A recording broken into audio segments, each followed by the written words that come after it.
Hello everyone, welcome to my birthday vlog. और इसमें सबसे पहले मैं आपको दिखाने वाली हूँ गेट रेडी विद मी, जिसमें मैंने चूज़ किया था इस बार एक वाइट टॉप। और क्योंकि हमेशा ना मुझे ब्लैक ज़्यादा अच्छा लगता है, इस बार मैंने सोचा कि मैं वाइट पहनूंगी। और यहाँ पे ना मुझे ना मेरे बालों से ना बहुत ज़्यादा स्ट्रगल करना पड़ता है, क्योंकि मेरे जो आगे वाले छोटे छोटे वाले बाल हैं ना, वो हमेशा आगे आ जाते हैं और बड़े अजीब से बैंग्स जैसे बना लेते हैं। इसलिए मुझे हमेशा उनमें जेल अप्लाई करना पड़ता है। और यहाँ पे ना ऋतिक मेरे साथ ट्विनिंग करने की कोशिश कर रहे थे, वाइट वाइट। और मुझे ना कहीं भी जाओ तो मुझे मेरा हेयर स्टाइल समझ ही नहीं आता कि क्या बनाऊँ, कुछ समझ नहीं आता।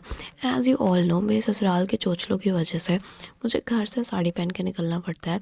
तो मैंने ना इसके ऊपर साड़ी पहनी, फिर मैंने सोचा कि इस टॉप को मैं एज अ ब्लाउज़ भी यूज़ कर सकती हूँ। ये मैं आगे ज़रूर करूँगी। साड़ी पहनने के बाद ना मैंने शॉल डाली, और इस तरह का शॉल ड्रेप ना मुझे ऋतिक ने बताया था कि मेरे ऊपर बहुत अच्छा लगता है। इसीलिए मैं सोचा कि चलो इसी तरह से शॉल डाल लेती हूँ, मेरे कपड़े भी छिप जाएंगे और शॉल भी डल जाएगी। यहाँ पे ना ऋतिक अपने पैरों में खुजली कर रहे हैं, क्योंकि जाने के पहले इनके पैर में इतनी तेज़ खुजली हो रही थी कि इन बेचारे से बर्दाश्त ही नहीं हो रही थी। एक्चुअली ये पहली बार नहीं है, कई बार ऐसा हो चुका है कि ऋतिक के किसी भी एक पैर में ना बड़ी तेज़ खुजली होती है, और वो खुजली इतनी तेज़ होती है कि उनको बर्दाश्त ही नहीं होती।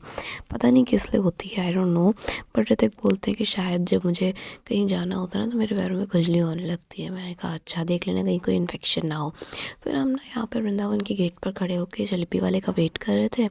जलेबी लेने के बाद हम गए ज़ू। और जैसे ही मैं ज़ू गई ना, हम 2:30 बजे ज़ू पहुँचे थे। और ज़ू पहुँचने के बाद ना मेरा जो मूड था वो बिल्कुल ख़राब हो गया, क्योंकि मुझे क्राउड बिल्कुल पसंद नहीं है, और वहाँ पे इतना क्राउड था कि पूछो मत। इसीलिए ना मेरा आधा मूड तो ऐसे ही ख़राब हो गया। फिर हमने सोचा कि चलो थोड़ा सा जंगल की क्रीचर्स को देख लेते हैं।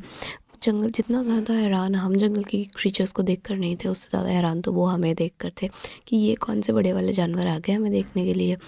फिर ना हमने खाई पाव भाजी और आइसक्रीम।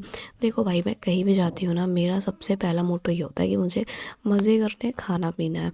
और लखनऊ ज़ू की ये बात ना मुझे बड़ी अच्छी लगती है कि यहाँ के पार्क में कोई लिमिटेशन नहीं होती है, या कोई एज लिमिट नहीं होती है कि केवल इतने से इतने एज के लोग ही झूला झूल सकते हैं, जो चाहे वो झूला झूल सकता है। इसलिए मुझे लखनऊ ज़ू बहुत ज़्यादा पसंद है। उसके बाद हम गए राजीपुरम चाप वाले के, यहाँ पे हमने चाप खाया। फिर हमने केक लिया, और केक वगैरह गाड़ी पे रख के कट करा, क्योंकि और कोई जगह नहीं थी जहाँ पे हम इसको कट कर सके।